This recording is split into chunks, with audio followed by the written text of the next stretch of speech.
বিসমিল্লাহির রহমানির রহিম।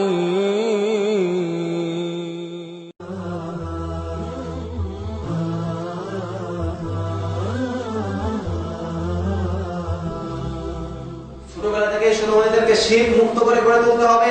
রাসূল সাল্লাল্লাহু আলাইহি ওয়াসাল্লাম বলছেন, মহানবী মুহাম্মদ সাল্লাল্লাহু আলাইহি ওয়াসাল্লাম ছোটবেলা থেকে সুন্নাহদেরকে শিরক মুক্ত করে গড়ে তোলার জন্য নির্দেশ দিচ্ছেন। দেখুন আজকে আমাদের সুন্নাহদেরকে কিভাবে আমরা শিরকের ভিতরে ঠেলে দিচ্ছি, আজকে আমাদের সুন্নাহদেরকে কিভাবে আমরা শিরকের ভিতরে ঠেলে দিচ্ছি, আমরা একটু চিন্তা করলে বুঝতে পারবো, একটু বিবেক খাটালে আজকে আমরা বুঝতে পারবো যে কিভাবে আজকে আমরা আমাদের সুন্নাহদেরকে শিরক বিদাতের ভিতরে ঢুকিয়ে দিচ্ছি, কিভাবে আমরা আমাদেরকে সুন্নাহদেরকে ঢুকিয়ে দিচ্ছি।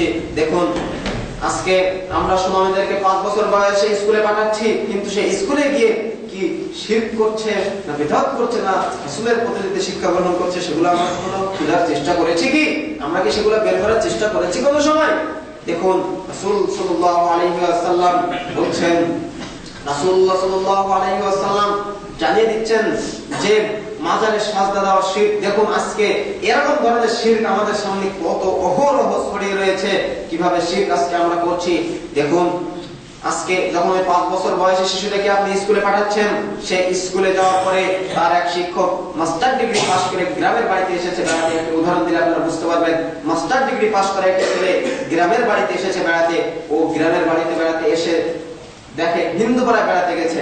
এমন তো অবস্থা হবে মাস্টার ডিগ্রি পাশ করা ছেলেটি দেখে যে আপনাদের গ্রামের কিছু হিন্দু সম্প্রদায়ের ভাইরা তারা এই মূর্তির সামনে কিছু কলা, কিছু জিলাপি, কিছু বাতাসা এগুলো রেখে দিয়েছে। তখন মাস্টার ডিগ্রি পাস করে ছেলেটি বলছে যে হিন্দুরা কত বোকা গো, যে দেখো এই মূর্তির সামনে এই জিলাপি কলা এগুলো রেখে দিয়েছে, এই মূর্তি কি কিছু এগুলো করতে পারে, এগুলো খেতে পারে?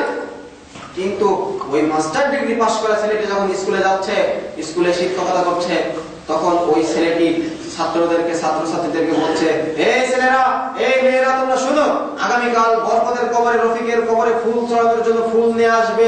কিন্তু ও যে কত বড় শিরক করছে ও কি বুঝতে পেরেছে? কাপুরুষ, ও তো হিন্দুদের যা মূর্তি তাদের হাত পাওয়ালা মূর্তির সামনে গিয়ে হিন্দুরা ফুল দেয়, বাতাসা দেয়, জিলাপি দেয়, কিন্তু তুমি কাপুরুষ, তুমি যে 3টা খাম্বার সামনে গিয়ে ফুল চড়াচ্ছ, তোমার লজ্জা করে না? ইতস্তত হওয়া দরকার ছিল।